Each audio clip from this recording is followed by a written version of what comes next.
Hey les abonnés, comment allez-vous aujourd'hui? Et si t'es pas abonné, t'as juste à cliquer sur le bouton rouge en dessous de la vidéo, c'est gratuit. Passons à la vidéo. Je n'avais regardé qu'une seule fois le Joker depuis sa sortie au cinéma. Je l'avais vu le premier week-end de sa sortie. Mon avis sur le film, j'étais assez mitigé. J'avais bien aimé le personnage d'Arthur Fleck et le concept était très intéressant. Avoir plusieurs possibilités et plusieurs sens au film, c'est un film très constructif. Mais récemment, j'ai revu le film en Blu-ray et j'ai compris ce film. J'ai compris le personnage d'Arthur, les messages. Ce film, à chaque visionnage ou à chaque fois qu'on va le revoir, on va avoir une nouvelle vision sur le film. On va découvrir des nouvelles choses. On pourrait faire une analyse complète. Ce que je m'apprête à faire, c'est de vous faire découvrir une théorie sur le personnage le plus fou de tout l'univers de DC Comics.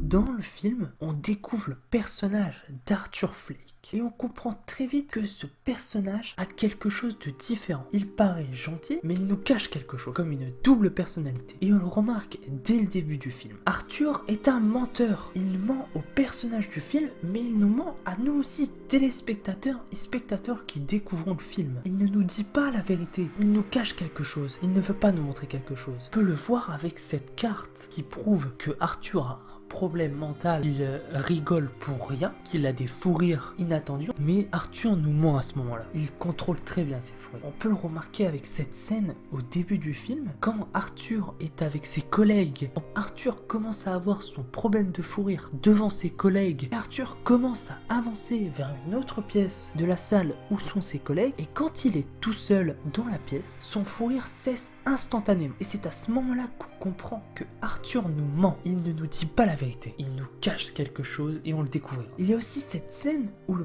personnage tient un pistolet. Cette scène est très intéressante. Arthur tient une conversation avec lui tout seul. Il veut nous montrer qu'il parle tout seul, qu'il n'y a personne. Il veut montrer aux téléspectateurs qu'il est tout seul. Mais si quelqu'un d'autre était avec Arthur, si Arthur ne parlait pas tout seul, il faut remarquer qu'il y a deux opinions très différentes dans cette conversation à ce moment-là du film. Et ces deux opinions totalement différentes, on pourrait remarquer qu'il y a l'opinion d'Arthur et l'opinion du Joker. On sait que le Joker aime semer le chaos. C'est pour cela qu'il tire dans le salon d'Arthur pour semer le chaos auprès des téléspectateurs. Prétendre qu'Arthur est simplement atteint par la folie, mais Arthur veut nous mener sur une fausse piste, car Arthur possède en lui une double personnalité. Il refera la même chose avec Murray, quand le Joker n'hésita pas une seule seconde à tirer sur Murray pour semer le chaos dans Gotham City. Cette scène d'ailleurs ressemble énormément à la scène du début où Arthur tient le pistolet, car le Joker tient le même discours que celui qu'il tient devant Murray, comme si le Joker avait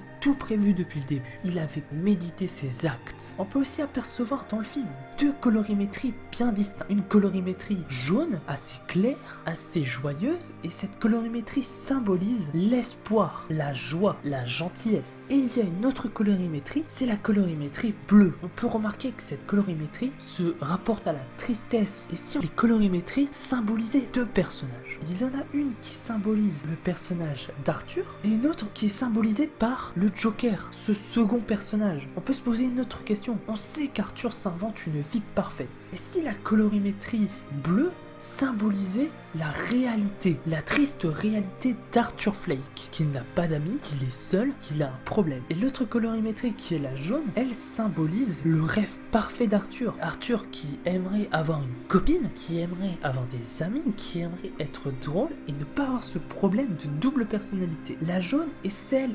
d'espoir, de l'espoir, du rêve parfait. Mais la triste réalité nous rattrape toujours. Comme dans le film, comme le Joker a rattrapé Arthur. Le Joker, à la fin du film, prend le dessus sur la personnalité d'Arthur et devient le Joker. Et si Arthur, étant petit, on sait qu'il a subi énormément de choses inimaginables. Il ne disait rien, il se laissait faire. Et le jour où il a été blessé à la tête, ça a été dit dans le film, et s'il s'était créé une double personnalité, la vie rêvée d'Arthur Fleck, et que le Joker était là depuis le début, c'était la véritable personnalité d'Arthur enfui dans son esprit, à attendre dans l'ombre pour reprendre un jour le contrôle sur Arthur pour se venger qu'Arthur l'ait enfermé, l'ait ignoré et en échange, il sèmera le chaos dans tout Gotham City. Voilà, cette théorie est terminée. J'espère qu'elle vous a plu et j'espère que vous avez aimé car j'ai essayé d'apporter quelque chose de nouveau, quelque chose de plus littéraire, avec une voix plus calme, plus pensée, plus méditée. Et n'oubliez pas aussi le petit pouce bleu du cinéma et n'oubliez pas de partager un maximum cette vidéo pour que tout le monde voit cette folle théorie qui concerne le Joker. Et enfin,